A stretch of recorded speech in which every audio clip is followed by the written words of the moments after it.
Hello guys! Welcome back to my channel. In this video, i-feature naman natin itong Bronco 2024 model.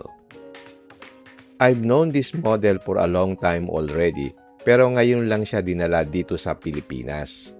The Ford Bronco is the first SUV that Ford ever made. So dun pa lang makikita mo may rich history itong sasakyan na ito. So, this is the 6th generation na Ford Bronco na nilabas ni Ford.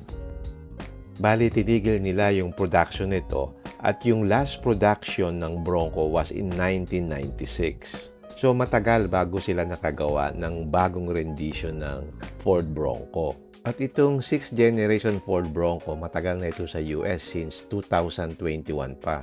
So, let's see if it lives up to its root, although it's already modernized. So tara, samahan nyo ko at i-check natin. The most attractive thing about the Ford Bronco is yung design niya, yung appeal niya. So every angle you look at it, it looks like a proper off-roader. So hindi nawala yung pagka-classic ng design niya. So thanks to Ford. If you look at the first generation Ford Bronco, marami siyang reminiscence. It looks classic and cool. Okay, punta naman tayo sa front portion niya. Yung front grille niya is the classic Bronco grille with the Bronco emblem at the middle. And what I like about its front end is yung headlights. It's full LED with daytime running lights at yung fog lights niya are LEDs na rin.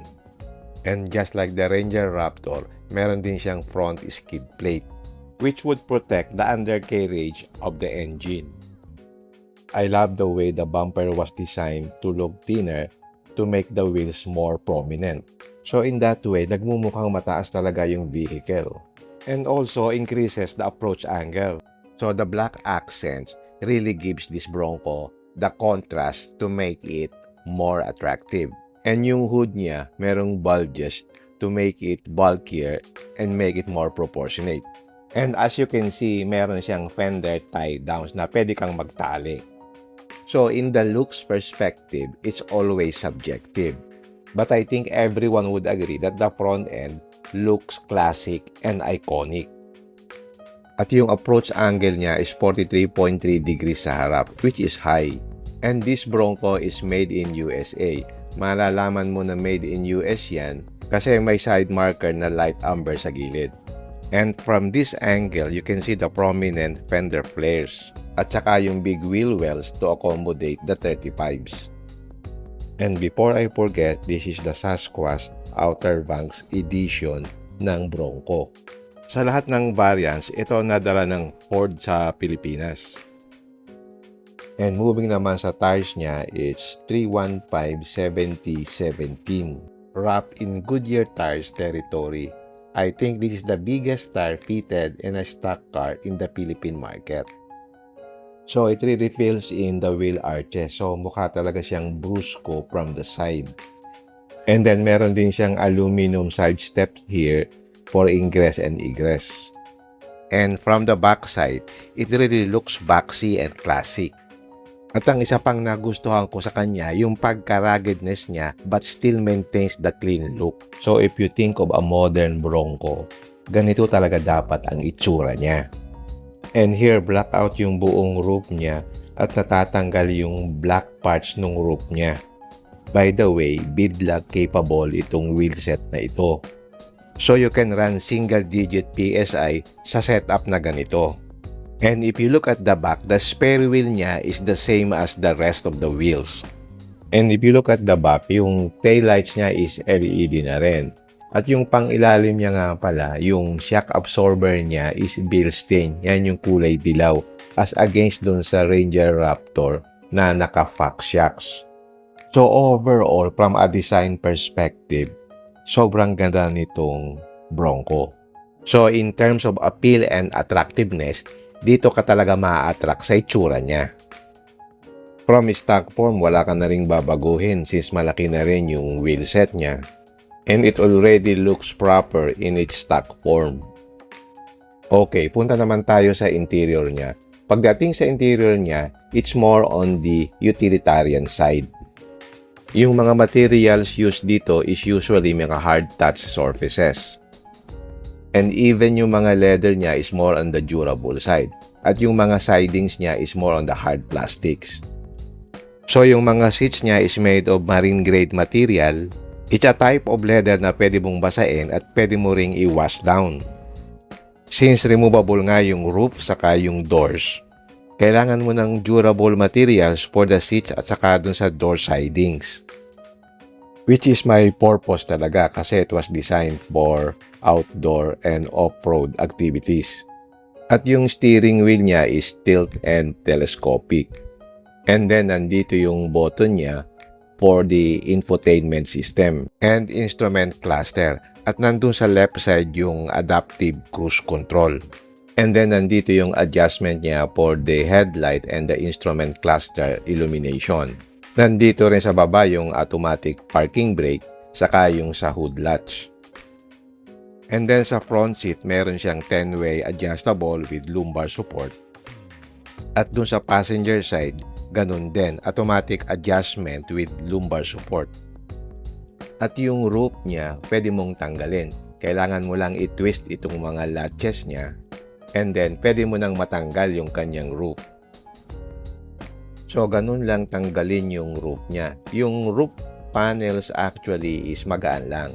At pwede mo siyang i-store doon sa trunk space. And when you look at the interior, para talaga siyang modern. But once i-touch mo yung mga materials, it's more on the durable side talaga. At kahit mabasa at maputikan, wala kang worry. At pagdating sa infotainment screen niya, it's wireless Apple CarPlay and Android capable. At itong aircon system niya is dual zone aircon system. And nandito yung control sa radio, meron siyang 12-volt socket at meron din siyang wireless charging. And just like the Everest and Raptor, meron siya ditong 4x4 system selector. And then yung switch niya sa Windows nandito sa gitna. Since natatanggal nga yung mga doors niya, saka yung roof. And what's unique here is frameless yung glass niya, which adds character to the Ford Bronco. Dito sa passenger side, merong Bronco engraving doon sa dashboard at nasa baba naman yung glove compartment. At yung pinaka-grab handle niya nandito sa dashboard. Okay, punta naman tayo sa second row. Adequate naman yung space niya, pero hindi naman siya yung very spacious. At dito naman sa likod ng driver's seat, meron ditong seat pocket. So, sa loob, parang hindi siya kalakihan, just like dun sa Jeep Wrangler. So, yung body naman niya is medyo makitid. Ang nagpapalaki lang sa kanya yung fender flares. At dito naman sa passenger door panels, same din ang materials dun sa harap. Yung second row seat niya, na-flat mo. Pero hindi siya ganun ka-flat. Medyo naka-elevate siya ng kaunti dun sa likod. Pero anyway, marami ka rin may kakarga na gamit. So, yung design ng interior niya translates to how the exterior looks like. So, it's cohesive in that way. At dito naman sa second row, nandito sa may roll bar area yung light niya. And as you can see, ganito yung itsura ng roof lining niya. So, in terms of NVH and insulation, hindi ganun kaganda kasi maninipis yung mga materials niya. Pero dito sa roll bar niya, merong airbags. So, safe ka pa rin. At dito sa baba ng center console, meron dalawang charging point na 220 volts. Meron ding Type A and Type C. And nandito rin yung control ng rear windows. At pagdating sa likod, yung opening is split type. So, it's classic type of opening na hiwalay yung tailgate dun sa glass.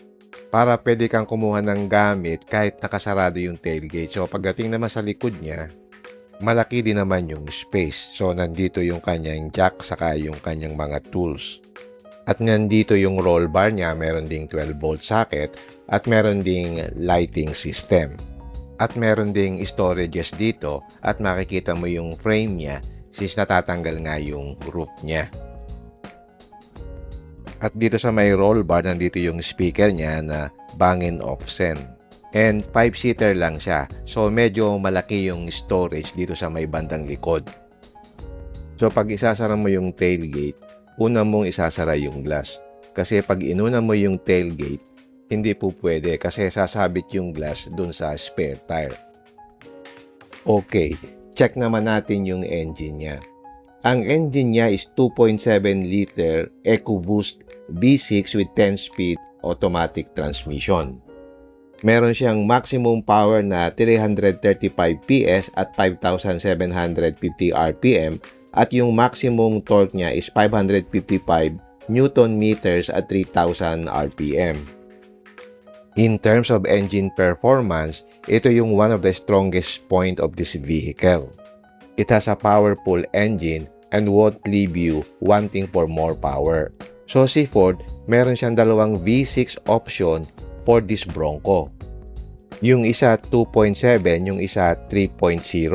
Yung 3.0 nakalagay sa Bronco Raptor and at the same time sa Ranger Raptor in other markets. Yung 3.0 V6 nakalagay sa Bronco Raptor which produces more than 400 horsepower. And this 2.7 EcoBoost engine is remarkably reliable based dun sa mga reviews sa US. And compared it with high displacement V6 brothers, mas reliable itong 2.7 liters. So both yung 2.7 liter and 3.0 liter engine ng Bronco is tinatawag nilang nano engine. Ang kagandahan sa nano engines, although smaller sila sa displacement, they produce good power due to higher boost in most applications. And since mas magaan siya, it really helps make the vehicle more agile.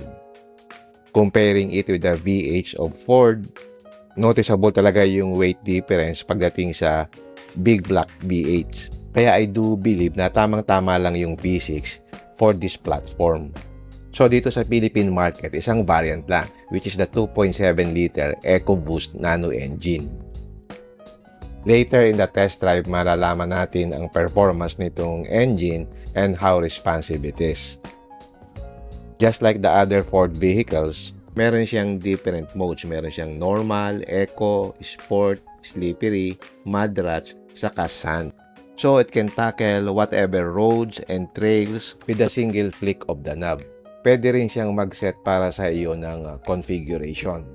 Ng Bronco, yung outer banks lang yung pinadala dito ni Ford. So isang variant lang sa ano? Isa lang, wala Isa pang lang? lalabas na ibang variant, pero si outer bank lang yung pinadala dito kasi ito daw yung suited for this country.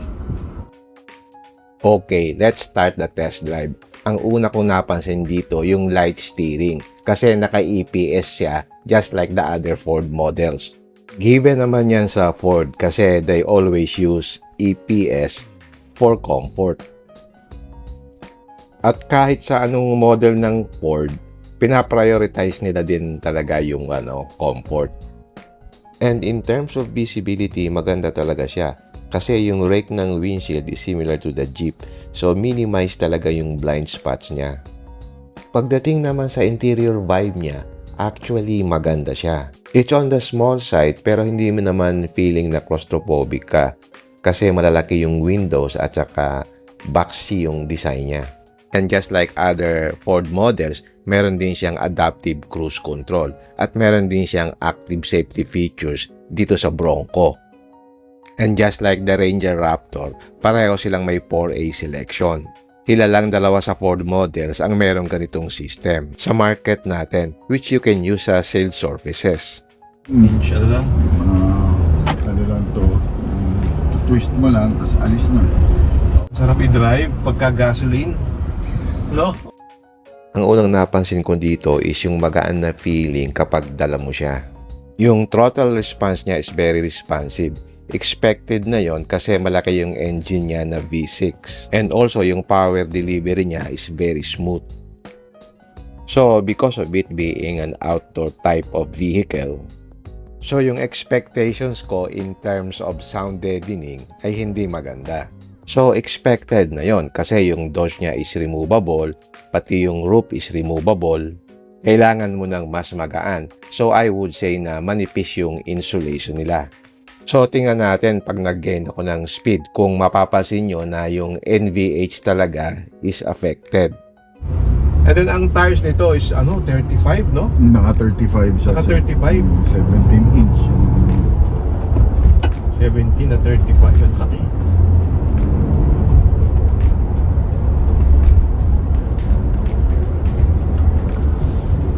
Sir, ikaw sir, ikutin mo lang itong sport mode.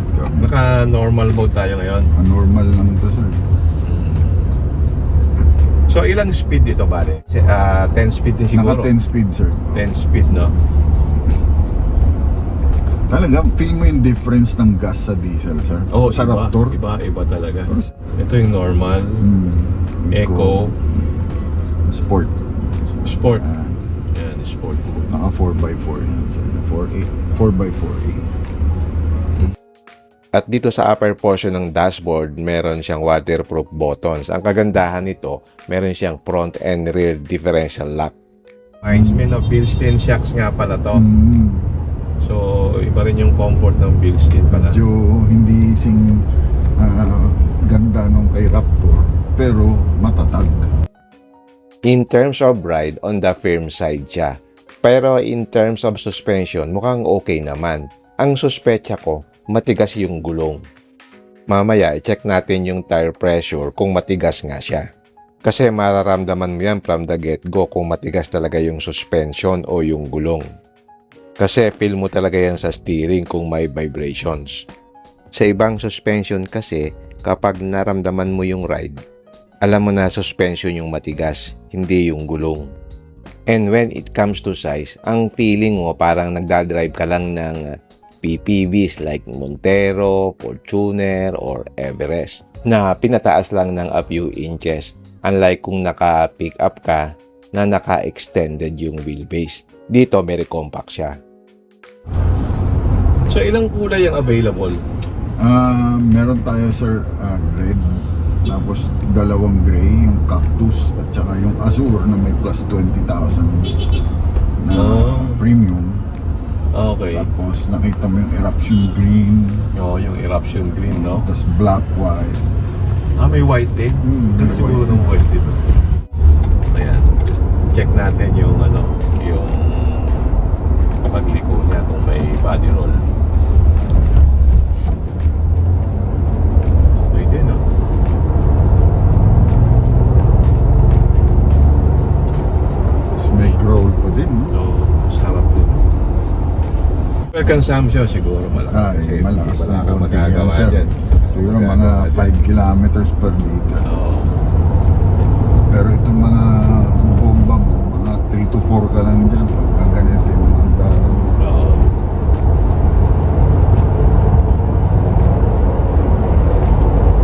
Dito sa stretch na to, hindi ko pa pino-floor yung gas. Nasa 30% pa lang. Pero ramdam mo na yung power ng engine. And ang na-notice ko talaga in terms of NVH, yung noise na pumapasok sa cabin. And because of the 35 inches mud terrain tires, dinig mo talaga yung noise ng tires na pumapasok sa cabin. And even yung wind noise noticeable kahit mababa ang speed. And that's expected kasi nga because of the thin insulation sa roof at saka dun sa side panels.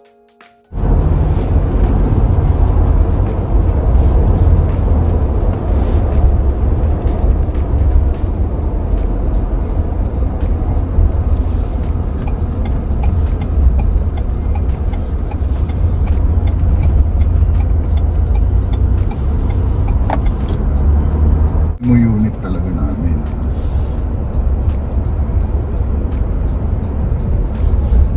Lights. Oo. Simple lang, no? Okay. Meron siyang dito. Namumove mo. And then meron din USB. Meron dito Lighter, cigarette. sa lighter, cigarette lighter. Ito na.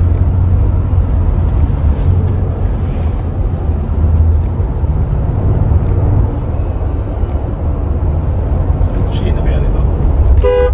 Malakas din. So try natin apakan ng konti.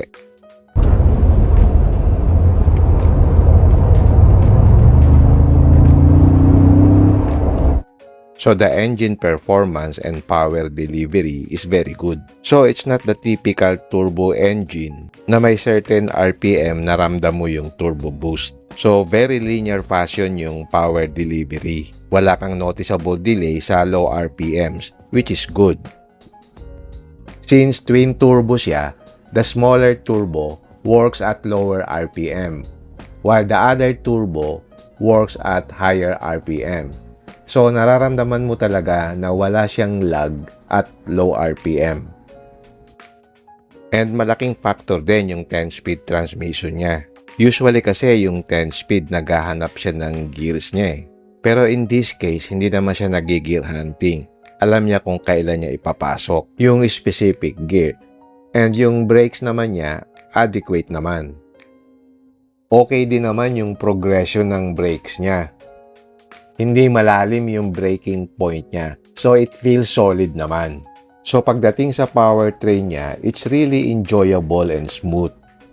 So, chinek ko na yung tire pressure niya. Nasa 48 PSI siya. So, tama nga yung hinala ko. Matigas yung gulong, hindi yung suspension. Yung ride niya is actually good kahit matigas yung kanyang gulong. How much more kung nasa tamang PSI siya? So, try naman natin yung handling niya. Medyo bibilisan natin ng konti dito sa corner para makita natin yung body control niya. Importante din yon pag ginagamit mo yung sasakyan, especially sa mga long trips. Meron ngang kaunting lean sa corners, pero manageable naman siya. So, yun lang in terms on-road feel. Yun mga napansin ko during this test drive. Okay, let us summarize and let me share with you my thoughts about this car. So kung gagamitin mo siya on a daily basis, ito yung mga expectations na dapat mong pag-isipan. Comparing this to the Ranger Raptor, this vehicle is not meant to be driven on paved roads. So if you're going to purchase this vehicle, ang destination mo dapat yung mga road and trails na hindi kakayanin ng ordinary vehicle. Medyo may comparison siya dun sa preview ko about the Suzuki Jimny. Magsashine talaga siya dun sa off-road environment. Sa lineup ng Ford, meron siyang tatlong serious off-roader. Pero dito sa Pilipinas, wala yung isa which is the Raptor F-150. So ang nasa atin lang itong Ranger Raptor saka itong Bronco. But between the two, ang performance niya sa off-road is different. Yung Ranger Raptor saka yung F-150 Raptor is made specifically for high-speed off-roading. So yung Ranger Raptor, yung F-150 Raptor, medyo mahihirapan siya sa mga technical na trails, especially yung makikipot na off-roading area. Why? Because of its long wheelbase and poor departure angle. Since pick-up ang configuration nila, prone sila sa sabit, especially dun sa rear end. But in the case of the Bronco, it's more flexible and it can tackle all kinds of terrains. So it's really a hardcore off-roader, just like the FJ Cruiser. Sayang hindi natin na-test dun sa off-road trails where it is specifically designed. And before I forget, ito nga pala yung mga active safety features niya. Meron siyang pre-collision assist with automatic emergency braking. Meron din siyang pedestrian detection, forward collision warning, dynamic brake support, post-impact braking, saka yung blind spot information system with cross-traffic alert. Bukod pa dyan, meron siyang lane keeping system with lane keeping aid, lane keeping assist, and driver alert. Meron din siyang 360-degree camera, adaptive cruise control, saka yung evasive still assist. Meron din siyang hill start assist, saka yung auto high beam headlights. And meron din siyang tire pressure monitoring system saka yung front and rear parking sensors. And also, just like the Ranger and the Everest, meron din siyang Ford Pass. Meron siyang remote start and stop, remote lock and unlock, vehicle status, at saka yung vehicle locator. At ang pinakamagandang feature nito sa off-road is yung kanyang front lockers. So, very few lang sa market natin na ganitong sasakyan na merong front lock diff function. And also yung GOAT modes niya, yung goes over any type of terrain. So, bale, siya yung nagseset sa'yo ng tamang configuration kung ilalagay niya sa 4H, 4 low, o i-on yung diff lock. Depende sa terrain conditions kung i-on mo siya sa rock, sa mud, o kaya sa sand. At gusto ko lang i-add, yung front suspension niya is IFS o Independent Front Suspension. Both systems have their own advantages and disadvantages. Yung solid axle, mas maganda yung wheel articulation. But it sacrifices on road handling and stability, especially sa high speed. But yung IFS, mas maganda siya sa high speed at saka sa cornering. But nasasacrifice naman yung articulation. Sayang lang itong sa Atwas package na to, wala siyang sway bar disconnect, which other variants in the US has. Ang ginagawa nun is ini-increase niya yung articulation ng wheels para maganda yung traction ng sasakyan. Especially if you're doing hardcore off-roading or rock crawling. So yun ang sakit ng IFS sa off-roading. Mas lesser yung wheel articulation. Kaya maganda sana kung sinama ni Ford yung sway bar disconnect dito sa Philippine spec. Kasi sa off-roading, yung articulation is really important. Kasi as much as possible, you want more wheels on the ground for traction and safety and has the ability to go over the obstacles in front of you. So yung disconnection ng sway bar is an easy way to increase your range sa mga naka-IFS. So I think yun yung main difference niya with this major competitor, yung Jeep Wrangler. Kasi yung Jeep Wrangler naka solid axle yung sa harap, while itong Bronco naka-IFS. But in terms of specs, mas nakakaangat itong si Bronco because of its features and also its engine performance. Mas malakas itong Bronco in terms of power output. So even though hindi siya ganun ka-perfect in terms of on-road feel, nasiyahan naman ako sa experience. Since kahit hindi maganda yung NVH niya, masarap pa din siyang i-drive. And also, typical sa mga Ford vehicles, kahit malaki siya, hindi mo feel na malaki siya. Para ka lang nagdadrive ng small crossover. And another thing to consider when you're buying this vehicle is yung fuel consumption niya. Of course, because of its big engine, hindi siya fuel efficient. Pero yung mga buyers naman nito, I'm sure they can afford yung fuel consumption nito. And I like also to discuss yung advantages and disadvantages nitong Ford Bronco. Unahin natin yung advantages niya. Yung unang advantage niya is yung off-road capability niya. So I cannot think of any vehicle in our market today that has these features and capabilities when it comes to off-roading in stock form. Siguro yung Jeep Wrangler ang pinaka-closest competitor niya. Pero between the two, I would prefer this Ford Bronco than the Jeep Wrangler. The second advantage is yung kanyang tech features even though this is a hardcore off-roader. Normally kasi kapag hardcore off-roader, yung basic necessities lang ang nakalagay. Dito sa Ford Bronco, marami siyang tech features that will elevate your experience even though gagamitin mo siya sa normal street use. And another advantage, and mostly would agree siguro, is yung appeal niya. So malayo pa lang, mapapalingon ka sa vehicle na to. Kasi yung appeal niya, saka yung design niya is really eye-catching. Another advantage nitong Bronco is yung kanyang flexibility. Pwede mong tanggalin yung roof, pwede mong tanggalin din yung mga doors, depende sa use mo. So you will be closer to the nature. And then yung mga roof panels niya, pwede mong i-store sa likod, which is very convenient. And another advantage is yung good performing engine niya with high power rating. So sa tingin ko, hindi ka na mabibitin dito. Maganda yung mating niya with the transmission. So it's very powerful. And another thing is yung ride comfort niya.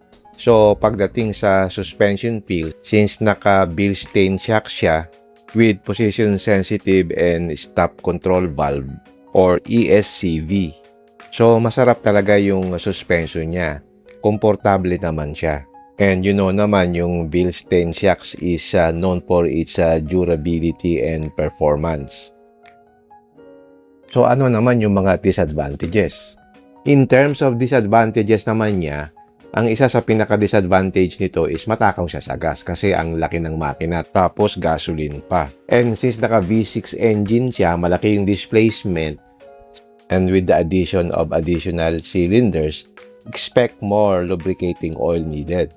So, yung PMS cost mo will be more expensive. At ang isa pang pinaka-noticeable sa akin, yung NVH niya. So, yung wind, tire noise, and outside noise na nagki-creep in sa cabin is very noticeable compared with ordinary cars. Since kailangan talagang tanggalin yung mga insulation materials para mas gumaan yung panels since nga removable siya. Pero hindi naman talaga yan yung point ng sasakyan na to.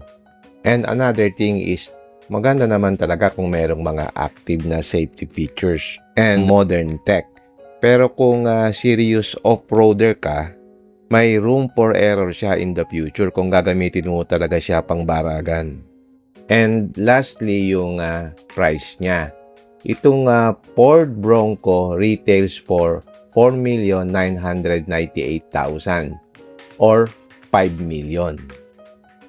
So, is it worth it given its features and capabilities? For me, it depends on the kind of person na bibili nito. If may sa outdoor o mag-overland o maglaro, and gagamitin niya talaga yung features saka yung technology niya, then sulit talaga siya. Kung i-compare mo siya sa main competitor niya na Jeep Wrangler na 2.0 liter engine niya, tapos mas mahal pa ng mga 700,000. So, mas sulit pa siya than the top spec na Rubicon na about 5.7 million. Kasi kung may budget ka na 5 million, hindi mo na iintindihin yung mga negatives nito. Ang objective mo is to have fun and to enjoy its off-road capability, its powerful engine, and its appeal. At ang isa pang binabayaran mo dito, yung character talaga nung sasakyan.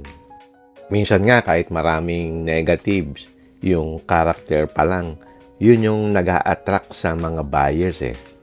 At the end of the day, malaking factor din yung enjoyment pagdating sa pagpili ng sasakyan. Yung iba gusto practicality, yung iba naman gusto mag-enjoy ng sasakyan. So ito yung market niya. In conclusion, this SUV is a fun and capable car. But you will enjoy this car more in its natural habitat. And by the way, I would like also to thank Enrique Gil Valencia for helping me in arranging a test drive for this unit. Taga Ford BGC siya. Ang galing niyang mag-service. Very good agent. So pag may kailangan kayo, tawagan nyo lang siya. Alright, I hope I have given you some information about this Ford Bronco. If you like this video, don't forget to like, share, and subscribe. Until next time, see you again my next vlog. Bye!